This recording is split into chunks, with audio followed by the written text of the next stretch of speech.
Hello and welcome to episode 80 of the Mark and Me podcast. As always, I'm your host Mark, and on today's episode we're going to be joined by an absolute horror legend, one of my favourite actresses out there, Dee Wallace. And this is an episode that I can't wait for you to listen to because it's one of my favourite interviews and it's a guest that I've been meaning to get on the Mark and Me podcast for quite some time. But you know the score by now. What I like to do is talk about the last episode. And on the last episode, I was joined by Chris Sully. And this was an episode where he'll even say this. He's not one of the biggest names in the industry and he won't be offended by that. He's a good friend that does a couple of great podcasts. He works at Funko and he's someone that I find very, very interesting. Now, the good thing is the actual feedback from the interview has been absolutely fantastic. So do you know what? It's been great to see that not just the huge names get the huge amount of downloads. And personally, when I read all the feedback and the emails and the Facebook comments and the Twitter comments, Chris has had probably one of the most. And seeing how many people enjoy the stories he shared and just the general conversation we had was a real credit. So thanks for everyone that tuned in. And I'm really glad that you all did and enjoyed the episode just as much as I did recording it. But let's get on to today's episode. So as I said at the start, I'm joined by Dee Wallace. Now, loving films such as, well, let's talk about Cujo. Stephen King, man, that horror scared the hell out of me growing up, and I was absolutely terrified of dogs for weeks after seeing that film. Critters, what a great film that is. One of my favourite. And E.T. And E.T., as much as I was scared as a kid and it did make me poo my pants, it's still a film that stays with me, not because of that, but because I think it's an absolute classic. And Spielberg gave us a film that just seems timeless. And even when you watch it now, it doesn't seem like it's back in the 80s. It really is an amazing film. So to have a star from all these great films come on the podcast is amazing. And what I want to do now is get straight to it. So here's me and Dee Wallace talking all things film. So Dee, what I wanted to do is take it right back to the start and what kind of movies you watched growing up and what influenced you as a child. Well, my biggest influence was my mother, who was a beautiful actress in Kansas City. And I grew up in a very, very poor family. And my grandmother would take care of me a lot of the time. But I really wanted to become an actress from watching my mother do all these religious plays at church. And people ask me all the time what my first real role was, and I say I played the baby Jesus. Right. In my mother's play at church, and I ended up as the Virgin Mary, and then I left to claim my own fame and fortune somewhere. And of course, we were brought up movie-wise on things like The Wizard of Oz and the real family films, you know, that we had back in the day. I was not allowed to watch horror films. I wasn't allowed to watch a lot of violence of any kind. I had enough violence in my own home because my dad was an alcoholic, and during the day he would be a wonderful, incredible guy, and then toward the evening he would start drinking and become very irate with my mom, and which is one reason we also didn't have any money, because he couldn't hold down a job later on in his life. So it was a childhood of a real dichotomy. Yeah. And that kind of sums me up. You know, I do horror films. I swear like an old movie actress, and I have a whole healing practice that I consumes a lot of my time when I'm not acting. And I like that balance of me really well. I like how I ended up, Mark. So that's obviously quite a hard thing to do, growing up with that sort of household. And do you think it kind of made you a stronger person for being around your mother and father and having to go through that kind of awful childhood at times? Because I just can't even imagine how tough that must have been. Well, you know, it's interesting what happened to me when I was listening to you say that, because I suppose the way I just described it, it's in childhood. I wouldn't describe my childhood as awful, but I always felt incredibly loved and had a huge support system at my church. Yeah. And through, you know, friends of my mother's. And my grandma was just a rock also. So, but it it definitely made me stronger. Yes, it definitely made me know that no matter what obstacle might be put in my way, my mother taught me, both through speaking to me and from her modeling herself, that there was nothing I couldn't handle, and it was up to me how to handle it. And that's what I'm really involved in teaching now, is that we've got to take responsibility for our own lives. I think it's definitely probably helped shape the person that you've become now. Oh, absolutely. Absolutely. I mean, there was this beautiful kind of combination of naivete and tenacity. And I think, I taught a year of high school after graduating from the University of Kansas. And then I said, I'm going to go to New York and be an actress. I didn't say I'm going to go to New York and try to be an actress. It just never occurred to me that I wasn't going to be able to do it. So I think, again, that's when we're naive in those ways, I think it can be a real plus for you, because naivete doesn't bring a lot of fear with it. When you're naive, kind of innocent belief that the world's going to show up for you, and it did for me, because I thought it would. I love your determination and such a focused mindset at such a young age, and you went and did it. In the 70s, as you started acting, you had some TV work, but to start one of your major roles in, for me, one of the classic horrors, The Hills Have Eyes, in 1977, I mean, you must have been absolutely thrilled to be on set and seeing this being created around you with such a creative team and such a project from the heart.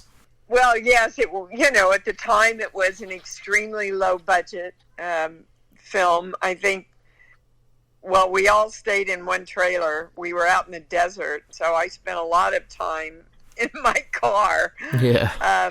But this is such a crazy world and a crazy business. This many years later, that little film would be a cult film. It has a huge following everywhere I go. So then a few years later, for me, The Howling is one of my favourite films. I think, the role that you played of Karen, to work in a team that had so much dedication to practical effects, that's one of my favourite things, practical effects. When I watch horrors and I see now the less use of CGI in the classics, it still holds up today, and you must be very proud to have been part of that role. I am very proud of The Howling, and we had so much fun shooting it.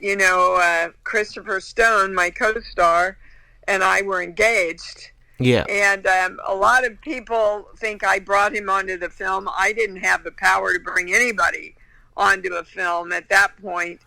But I've got a great story. The producer, Dan Blatt, whom I just loved so much, called and said, "So Dee, we've got a lot of good people cast, but we can't party husband." I said, "What are you looking for?" And he said, "Well, somebody who's young and virile, but has a soft emotional side to him."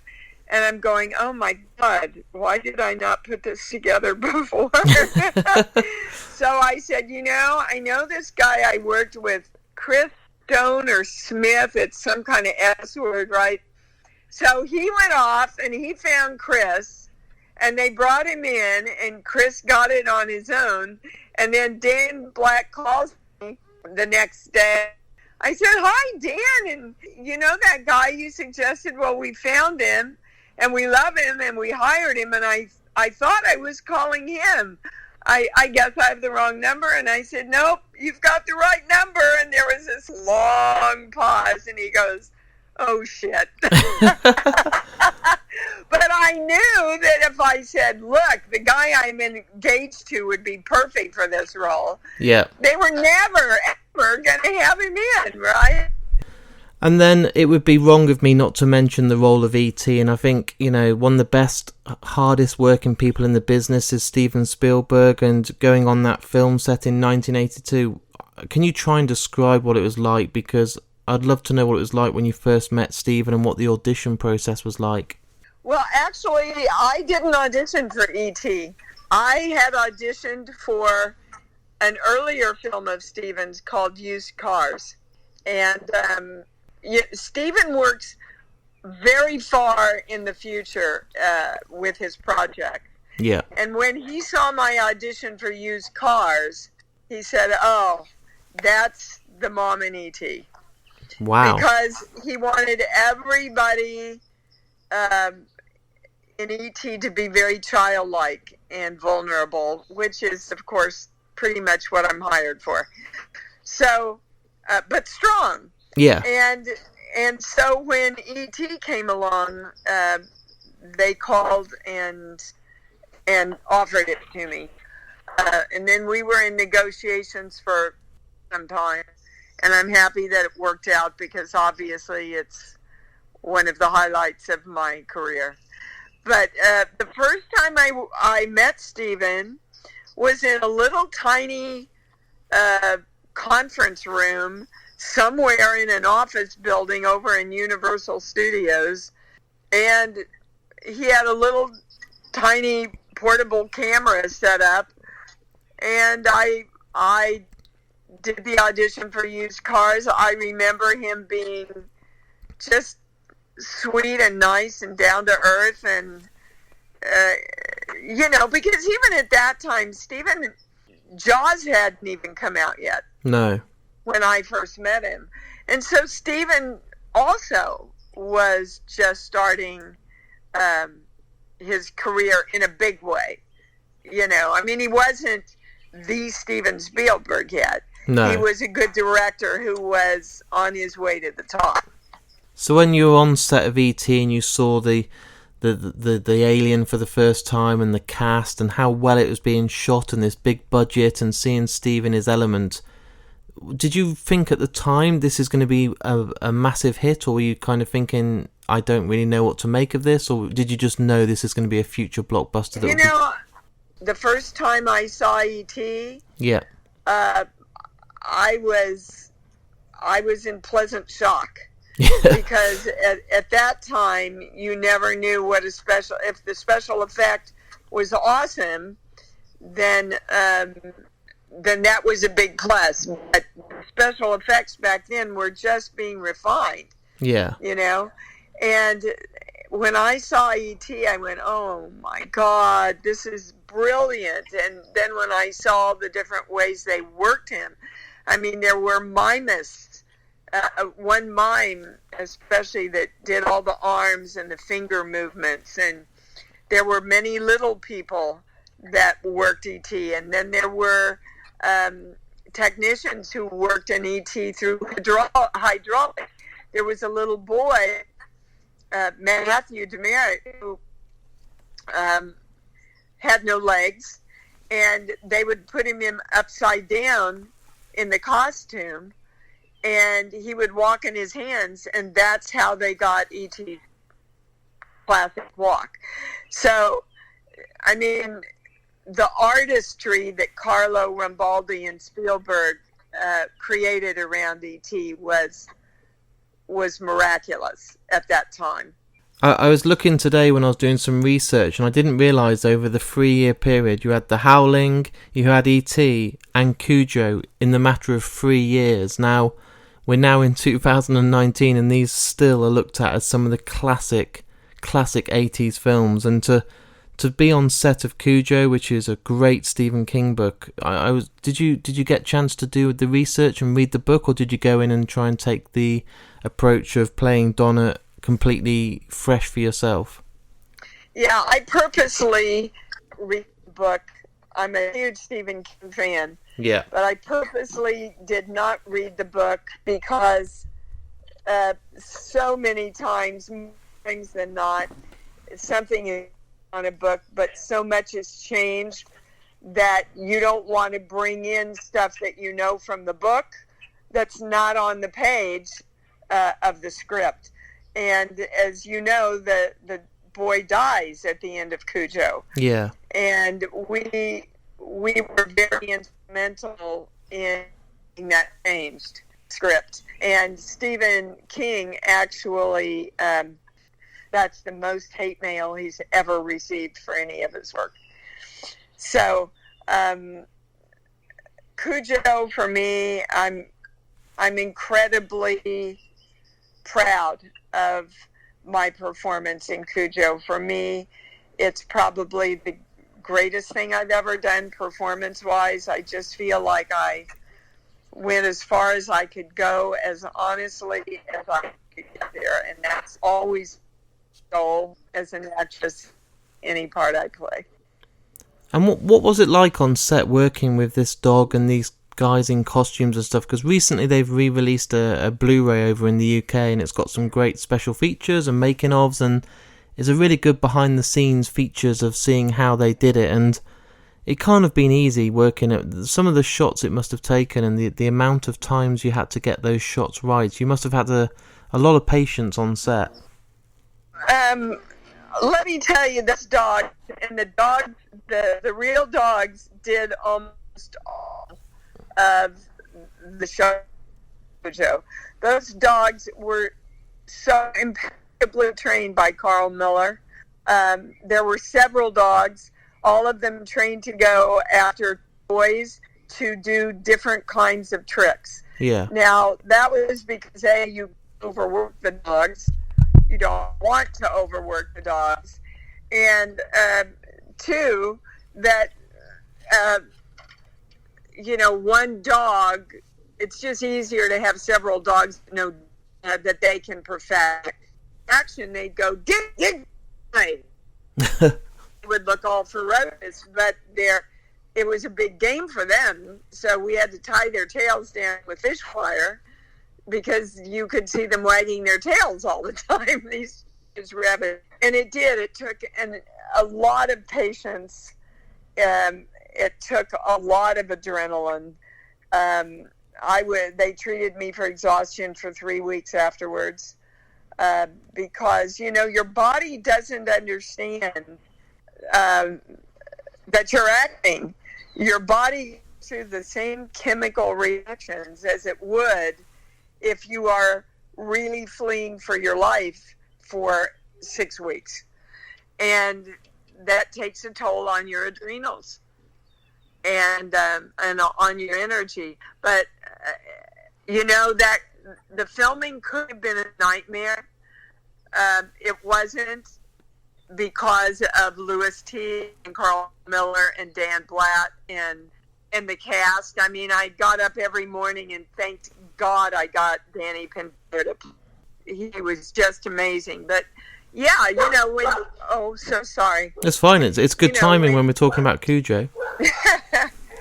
When you're working every scene almost with a kid and a dog, you have to be on absolutely every single moment, because when the kid and the dog works, they're going to print that. Yeah. And if they're not quite there, they're going to print it anyway. One of my favourite filmmakers in the world is Peter Jackson. I think he's an absolute genius, and to know that you got to work with him on The Frighteners, obviously at the time he hadn't done stuff like Lord of the Rings, but he was established, and he is genuinely, I believe, a genius. I'm with you on that. Yeah. And such a nice, beautiful man to work with. Yeah. I was really emotionally affected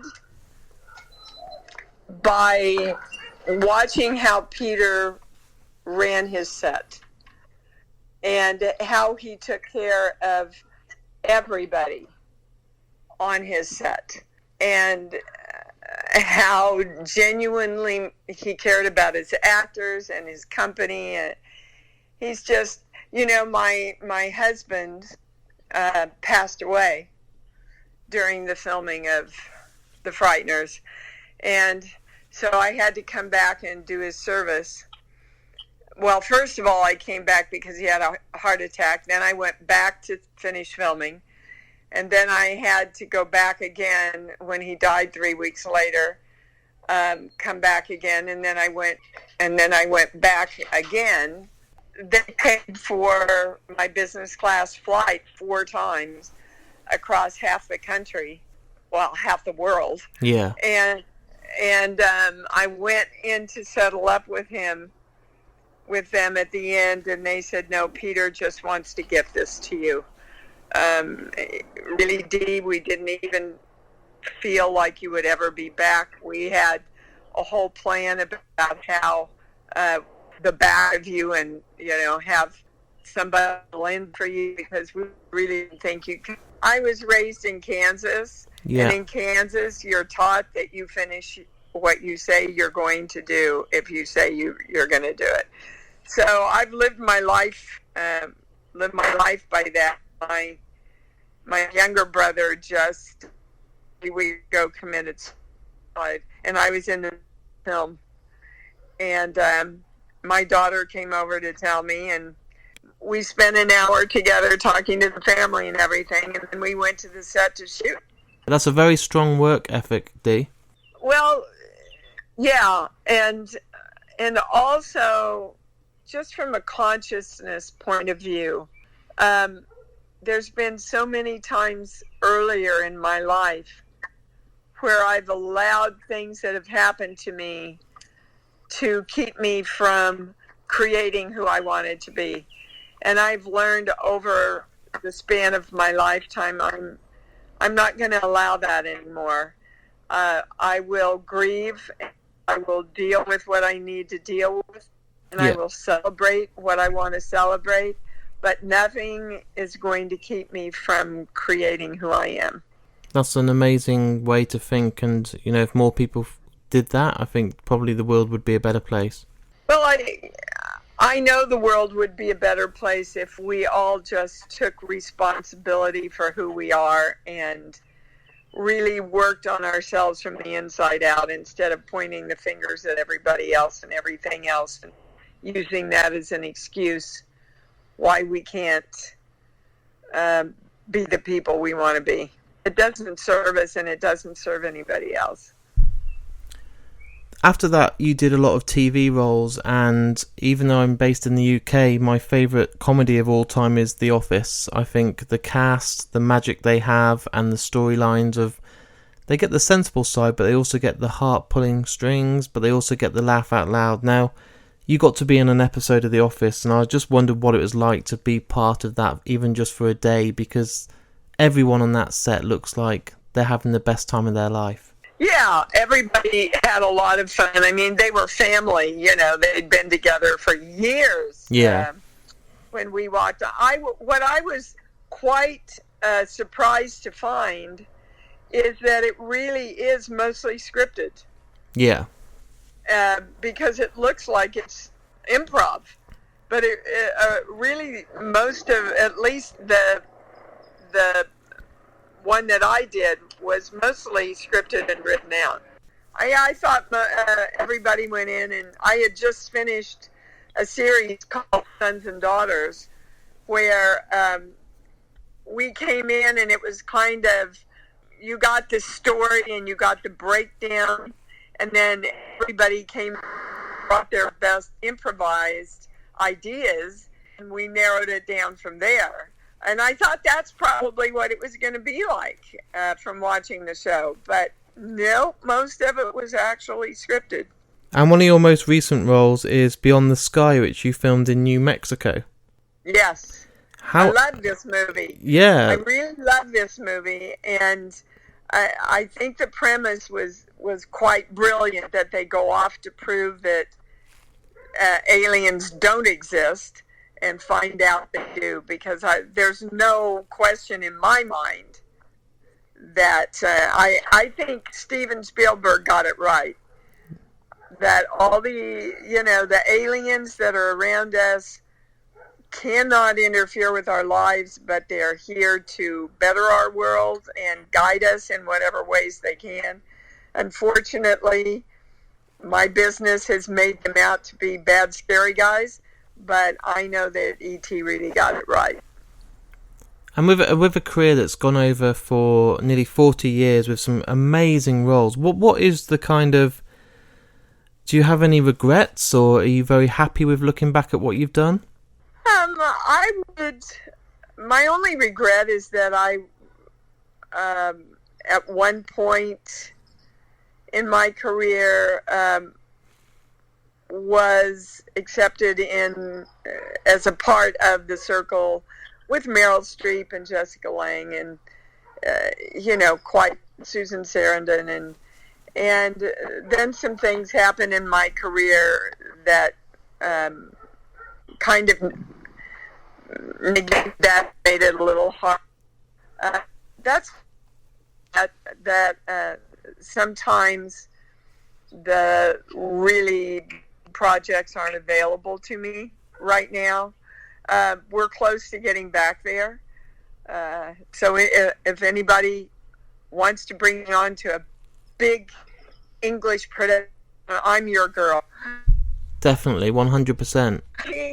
But other than my life and what I've learned and how I've grown and the pride in my work, I wouldn't change any.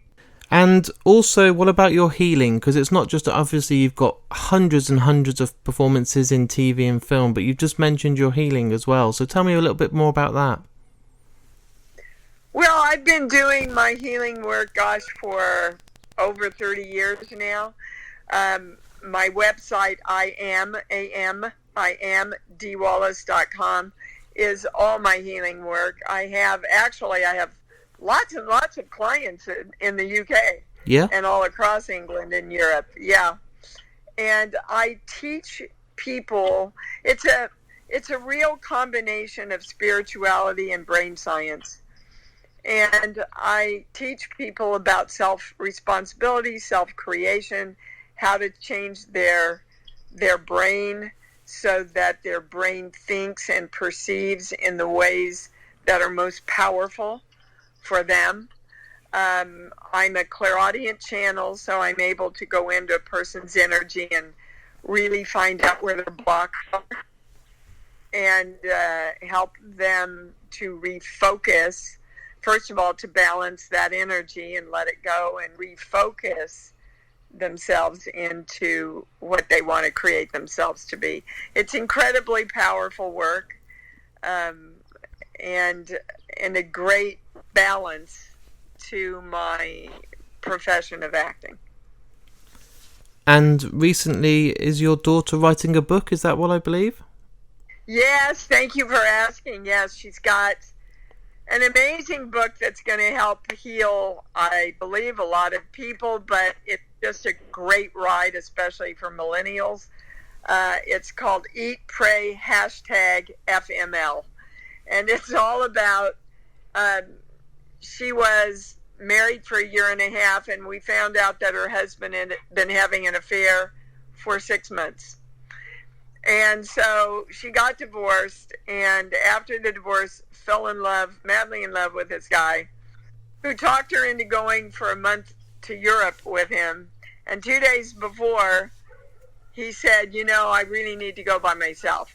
So dumped here by two loves of her life, abandoned, right? We've all been there. Every woman's been there, and a lot of guys have been there. And it's about her saying, well, screw it. I'm going to Europe by myself and find out who I am. And it's about her adventure, about putting all that together and putting her life back together and really starting to reinvent who she is. But it's a lot of fun. It's a really fast read, and it'll be available at Amazon on June 28th. That's amazing. You must be very proud of her for putting that in, telling the whole world about what happened. I am, because I think it's, I find in my healing work, when I use myself and tell all the stories about my trials and tribulations, that's where people learn the most. And that's what she's doing. So, the apple doesn't fall very far, as they say, from the tree. My final question for you today is, a lot of people listen to this podcast that are trying to get into the film industry, and obviously it changed a lot since the 70s, 80s. It really is a really quick, fast industry now, and for someone that's still working after so many years and in so many different roles, what advice do you give to those people that want to become the next big actress out there and get their name out there? Because it's not an easy industry, is it? Well, it was easy for me. Yeah. And I think that's one of the first steps, is if you keep saying it's hard, you're going to make it a lot harder. Yeah. The first thing I would say is know that they want you to be you. Most actors, I used to teach acting. I had the largest studio for 18 years in LA. And most actors really think that they're supposed to go in and be somebody else to please the directors and the producers and the casting directors. But that's not true. They're dying for you to come in and authentically be yourself and bring the role alive. So that's the second thing I'd say.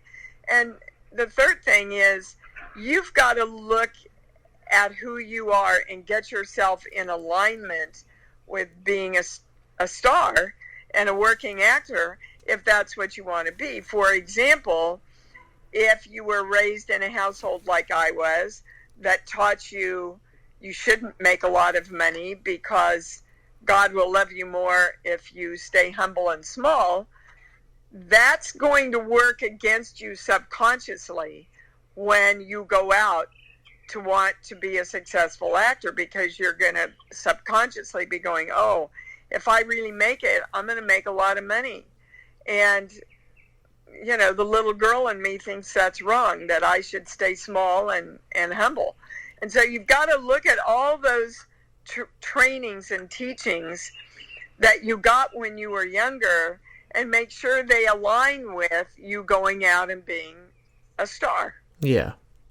And I think that's very honest advice from the heart. You can hear it as you say it. Well, I know that's one of the issues I had to work through. A lot of people think that, especially if you're women, that you're going to be used and abused. And I want everybody to hear out there, that never happened to me in my 45 years of acting. Yeah. Now, that being said, I was clear that I didn't believe that and that I wasn't on board with doing any of that. So I didn't attract that into my life. But if you have that fear, you're going to attract stuff like that, and then that will be a reason for you not to pursue the career you want. So that's what I mean. The more you know about you and what runs you, the better chance you have at being successful in anything you choose. Right, I think we're literally bang on the minute and you need to go now, but I just want to thank you for your time. You're so welcome. It was a lovely interview. It's a pleasure. So happy to be here with all your listeners, and thank you for being fans and being the awesome people that support us that you are. So there it is. There's my interview with me and Dee Wallace, and what a great guest. As I said at the start of today's episode, this is a guest I've been meaning to get on Mark and Me for quite some time, so I'm really glad that we could make it happen, and I hope you guys out there really enjoyed the interview. She really is someone that I've been meaning to get on, and when they do come on, they live up to your expectation. It's a dream come true. Now, one thing I try and do with Mark and Me is I never talk about politics. I never try and talk about current events, because if you listen back to an episode that's 2 years ago, you'll hear us talking about the stuff that's happening currently, and I don't want it to be. I want the podcasts that they're always timeless, so there's no kind of timestamp put on them. But one thing that I can't ignore right now as I'm sitting here recording this is the coronavirus. So I do want to literally make this the first episode where I talk about current affairs, politics, and all those sorts of things. What I want to do is pledge to all the listeners out there that support me on Patreon, or if you support me by just listening to the podcast, this podcast will not be defeated. It will not go on like a hiatus. I will not stop recording because of this. If I'm isolated and having to do more episodes at home, and it gives me the time and allows me to record even more for you guys at home, then I will. That's my attitude for this, and it won't change. What I would like to say is that I've seen some people drop out from my Patreon. That's absolutely fine. Some people have messaged me and said it's because of finance reasons and their companies aren't doing very well. I totally get it. But if you do enjoy this podcast, obviously as well, I'm taking a hit and it's difficult to afford to go out and do these interviews and keep hosting them, and it's very, very tight. So what I do ask is if you do enjoy it, please head over to my Patreon page. You can go on markandme.com and there's a link on there. It's so important that even the smallest donation goes back into the podcast, allows me to travel, allows me to host the podcast and get more and more episodes for you. I don't take any money from the podcast. I know I've said it a lot, but I see people gain and do Patreons to basically live off. It's not a living for me. It's a hobby that I enjoy, but I do actually pay out to host it. So anything that comes back is really, really appreciated. If you want to go on markandme.com as well, on there's my Facebook, my Twitter, my Instagram, all the different ways of contacting me, and I do read all the feedback. I share it with the guests, and honestly, I feel like right now I've got so many absolute huge interviews for you all to enjoy over the next few weeks that if times are difficult, I hope this podcast can be a bit of positivity and a bit of a release from all the crap that's going on in the world. But like I said, I don't want to talk too much and make it all about that. That's why the podcast is here, as a distraction. So until next time, stay safe. I love you all, and I'll see you all in a week's time.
Eventually you'll care when the real spirit's real and the fake start disappears.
are.